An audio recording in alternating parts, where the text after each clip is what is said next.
Hola a todos, soy Ismael García Villarejo y estos son los hechos relevantes de Finanzas.com al cierre del 15 de febrero.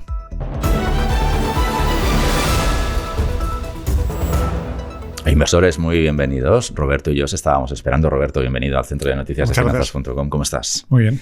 Roberto Soltés es jefe de estrategias de Singular Bank.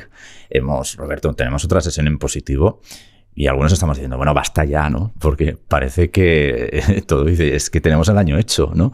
Esta mañana explicábamos en Finanzas.com que muchos gestores han visto la rentabilidad, cómo superaba sus propias expectativas, pero no las pesimistas, no, las mejores. Entonces, Roberto, hombre, ya que esto es lo tuyo, ya que es tu negociado, chapamos la barraca ya hasta el año que viene, ¿o cómo lo ves? Sí, el año está hecho en las bolsas. Ahora mismo estamos con niveles de índices en Estados Unidos, en Europa, por encima de nuestras previsiones para final de este año. Hay que tener en cuenta que los tipos de interés siguen subiendo, van a seguir subiendo. Eso presiona a la baja las valoraciones de equilibrio. Y por otro lado, queda pendiente un ajuste de las expectativas de beneficios que creemos que van a caer este año, aunque sea moderadamente. Y eso ahora mismo nos sitúa en valoraciones inconfortablemente altas, especialmente en la bolsa de Estados Unidos. Dicho esto, al igual que el año pasado, probablemente sea un momento en el que las bolsas puedan tener alguna corrección, que puedan quedarse atascadas en los próximos meses en un rango, y debajo de la superficie de los grandes índices siga habiendo grandes divergencias entre sectores. Es una crisis multidimensional, es una crisis con efectos asimétricos, en la que ganan las empresas financieras, sí, bancos y aseguradoras. Tenemos una crisis energética en la que ganan las petroleras. Y tenemos algunos mercados que se han quedado rezagados, que ahora reciben un impulso similar al que tuvimos en las economías occidentales en los 2 últimos años. Y me refiero a Asia-Pacífico, la reapertura de China, mercados con valoraciones mucho más confortables y con expectativas de beneficios que pueden ser revisadas al alza. Una de las cuestiones por las que te pregunto, no solo hay quien considera, ¿no?, de pasar por caja y retirarse hasta el año que viene con todas las cauciones. A veces somos un poco a brochazo gordo, ¿no? Pues parece que estamos diciendo barbaridades, pero es lo que decimos. Hay muchos gestores que ya encuentran que la rentabilidad está conseguida, sobre todo en renta variable, pero en renta variable hay algunos que piensan pasar por caja porque temen volatilidad. ¿Es un riesgo que consideráis también vosotros? Sí, nosotros lo que queremos es muy probable en las próximas semanas, pocos meses, que tengamos una corrección de las bolsas, quizás del nivel del orden del 7-8%, una corrección suficientemente profunda para estar infraponderados en renta variable, no tanto para hacer caja, sino para invertir en activos monetarios. Ahora mismo estamos en un punto en el que poner a trabajar la liquidez, construir cartera de renta fija tiene todo el sentido. Los bancos centrales ya han subido mucho los tipos de interés, quedan algunos cuartillos, pero eso ya está incorporado en los activos monetarios a 6-18 meses, en la deuda senior de los bancos, en bonos corporativos con vencimientos cortos, y ahí podemos construir muy fácilmente ahora mismo una cartera que nos vaya dando un 3%, que vaya acumulando un colchón de rentabilidad. El año es muy largo, habrá momentos en los que recorten las bolsas, y podremos retomar posiciones en renta variable. La renta variable, fácilmente, ayer hubo subastas a 9 meses de letras al 3%, ¿no? ¿Cómo está afectando a vuestro trabajo este retorno de la renta fija, sobre todo cuando se puede adquirir tan fácilmente con una estrategia tan sencilla como es a las puertas del Banco de España, llamar a la puerta y que te vendan una letra? ¿Cómo afecta eso a vuestro trabajo? Sí, es la gran oportunidad que llevamos más de una década esperando. Sí, es verdad. Es por fin la oportunidad de construir una cartera de renta fija que dé ese colchón de rentabilidad, que permita a los inversores conservadores alcanzar sus objetivos de retorno sin tener que asumir grandes riesgos en renta variable, en activos inmobiliarios, en activos no cotizados. Y sobre todo lo que queremos trasladar es que hay que interiorizar que esto supone un cambio del orden de las cosas, un cambio de los equilibrios en los mercados financieros. Si los tipos de interés han subido y van a permanecer un tiempo a niveles elevados, eso matemáticamente deprime la valoración de cualquier negocio, sea una empresa, sea un activo inmobiliario, sea, por supuesto, una compañía cotizada en bolsa. Por eso digo que los múltiplos de equilibrio ahora mismo son más bajos de lo que veníamos acostumbrados, y eso también significa que en la renta fija hay muchas oportunidades. Ahora mismo la deuda pública en Estados Unidos recoge mejor, más íntegramente la subida de tipos del Banco Central que en Europa. Eso significa que ahora mismo se puede ir alargando duraciones en la deuda pública y, sin embargo, todavía tener algo de cautela en el crédito de más baja calidad, en el crédito a más largo plazo, que todavía puede sufrir un repunte de los diferenciales crediticios y darnos un mejor punto de entrada. Nosotros estamos esperando el índice de bonos corporativos con grado de inversión en Europa en algún momento ofreciendo rentabilidades del 4,25%, muy por encima de esa letra del Tesoro del 3%. Es decir, no hay que quedarse solo en la deuda pública de corto plazo. Hay muchas oportunidades en la renta fija. La renta fija está marcando el arranque de año, pero también las subidas a doble dígito en las bolsas. Ha sido, no sé si coincides conmigo, un año un poco irracional. Parece que hemos decidido ignorar los temas los problemas que había, que siguen de hecho subyacentes porque no han desaparecido. Por eso te preguntaba también por la volatilidad. Pero Roberto, hablemos de cómo puede alterar vuestro trabajo o las líneas o las estrategias maestras que teníais trazadas para 2023 estas semanas con perdón tan locas que estamos viviendo. ¿Os ha cambiado la hoja de ruta? No en el sentido de que el escenario central que dibujábamos a final del año pasado sigue siendo absolutamente válido. Lo que realmente ha pasado en las últimas semanas es que se han disipado los riesgos de cola, los riesgos de escenarios más catastróficos, un agravamiento de la crisis energética, una extensión del conflicto militar, un hundimiento de la economía china con ese confinamiento, esa política de COVID-0. Todo eso se ha disipado.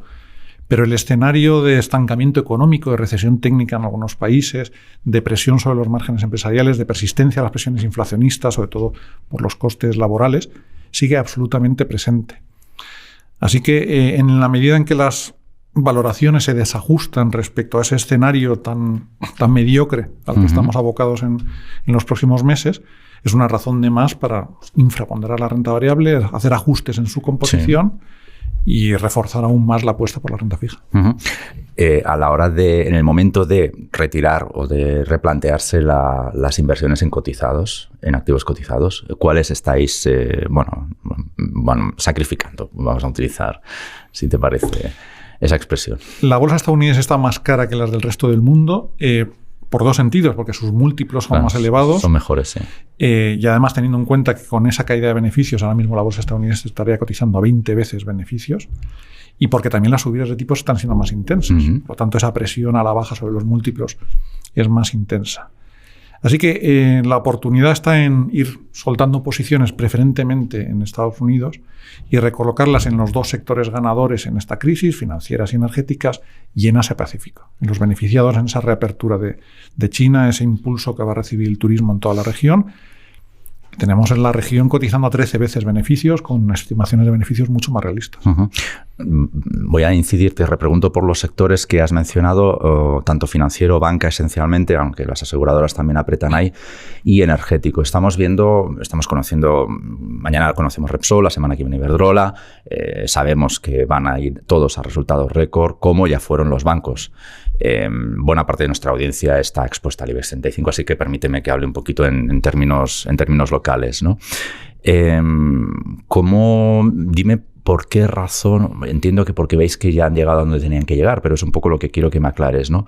¿Por qué razón sacrificáis finanzas y energéticos cuando parece que están en su mejor momento? ¿O es que ya no hay más recorrido? No, son justo los dos sectores que recomendamos sobreponderar. Vale, son los dos sectores perdón, te había entendido mal. Entonces, más intensa, sí. Entonces, ¿cuáles dejamos atrás?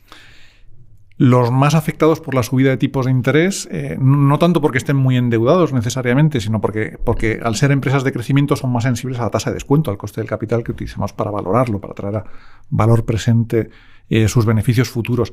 Y en ese sentido seguimos prefiriendo sectores value que growth, seguimos infraponderando los sectores tecnológicos, que además por valoraciones están en niveles más elevados. Y el que hemos venido reduciendo en los últimos meses es el sector sanitario, el sector farmacéutico. Está cotizando con unos múltiplos ya alineados con otros sectores de crecimiento como comunicaciones, toda la parte de Internet, entretenimiento.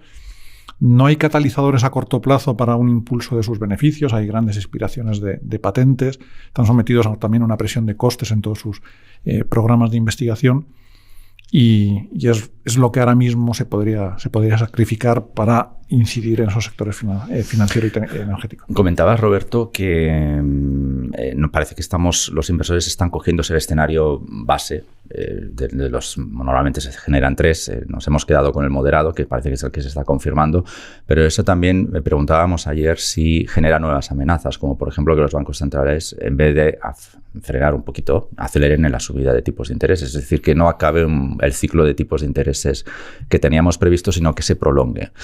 ¿Esto lo estáis incorporando a vuestros mapas de riesgo? Sí, es que no estoy de acuerdo en que el mercado haya pasado a descontar el escenario base. Está descontando el escenario favorable. El favorable todavía. Es descontando un escenario que, por un lado, lleva a los bancos centrales a poder bajar sus tipos ya con mucha intensidad del año que viene. Y en segundo lugar, en donde los beneficios empresariales este año simplemente se quedan estancados y vuelven a crecer con mucha fuerza en 2024. Dos escenarios bastante improbables. Por lo tanto, nosotros cuando diseñábamos los escenarios para este año, claramente el más negativo, había un escenario residual que era un agravamiento de la crisis energética de Europa, pero el escenario negativo se basaba sobre todo en una política monetaria aún más restrictiva de la que vemos. Por el momento no parece que se den las condiciones para que sea así. Posiblemente la Reserva Federal se quedará alrededor del 5-25%, el Banco Central Europeo algo por encima del 3%. Aquí el matiz es que no importa tanto a qué tipo máximo van a llegar los bancos centrales, sino durante cuánto tiempo los tienen que mantener en esos niveles, durante cuánto tiempo van a estar lastrando la actividad económica. Y en ese sentido las expectativas del mercado todavía se tienen que ajustar en parte. Te pregunto por los dos favoritos, otra vez, energético y financiero. Esta semana estamos preguntando si un escenario intenso de tipos de interés o más intenso del que preveíamos puede realmente girarse en contra del sistema financiero. Vosotros que estáis recomendando esos dos, tanto el campo energético como el financiero, ¿creéis que efectivamente al final puede lastrar a la banca, por ejemplo, unos tipos de interés altos? Porque algo de lo que se empieza a dudar también es de la capacidad para crear nuevo negocio con unos intereses tan altos. Tendría que ser una subida de intereses mucho más intensa de lo que ahora mismo tenemos prevista.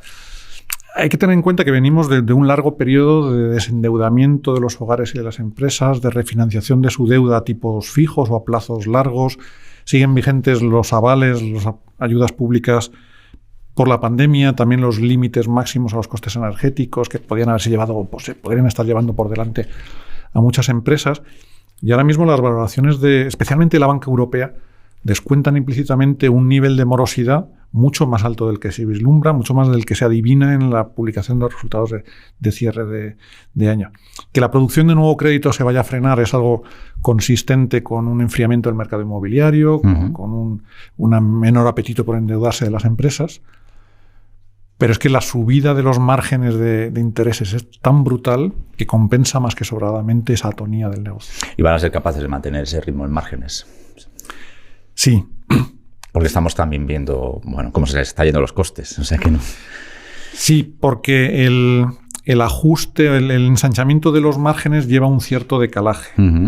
Por el momento lo que se ha visto es que el activo, los préstamos, las hipotecas que han concedido son las que van subiendo de tipos de interés. La remuneración de las cuentas corrientes y los depósitos va con retraso.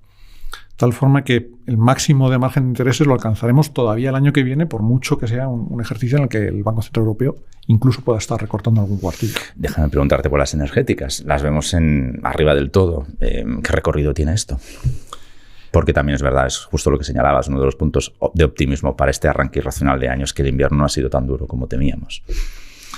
Las petroleras, sobre todo las petroleras integradas, son brutalmente rentables con estos precios de la energía. Están generando cantidades fabulosas de caja, pagan más dividendos, recompran acciones, están acelerando su transición a las energías limpias con una ventaja competitiva, con un coste del capital de la financiación mucho más bajo que las eléctricas o que las compañías independientes. Al final se benefician de la insuficiente inversión en nuevos yacimientos de la última década. Y nuestra previsión es que el precio del barril de petróleo va a acabar este año por encima de $90. Es decir, las valoraciones actuales lo que incorporan son dos cosas, lo que descuentan son dos cosas. Primero, que el precio del barril cae a $60 aproximadamente. Segundo, que son negocios finitos, que cuando estemos ya muy avanzados en la transición energética a final de esta década, las petroleras serán negocios en extinción. Y son negocios en transformación. Son negocios que están migrando a las energías limpias. Creemos que esos dos errores de concepto respecto a la naturaleza de su negocio se irán corrigiendo y se justifican valoraciones muchísimo más elevadas que las actuales. Sabemos que Repsol está preparada para ganar dinero con el barril a $42. O sea, imagínate si vuestras proyecciones de 60 sigue teniendo ahí colchón. Entiendo un poco por qué estáis contentos o optimistas con este sector. Roberto, no sé si preguntarte así a lo salvaje. ¿Hay algo más que debamos considerar sabiendo lo que sabemos hoy? Que esta policrisis es permanente O sea, deja de ser crisis ya, claro, si es permanente. No, la denominación de policrisis o permacrisis, al final lo que muestra es que tenemos varias crisis que se superponen, que se realimentan entre sí, que hacen que se prolonguen y por lo tanto van a suponer un lastre permanente para la actividad económica y empresarial. Eso es algo que tenemos que tener interiorizado en las valoraciones, en cómo nos aproximamos a las distintas inversiones financieras.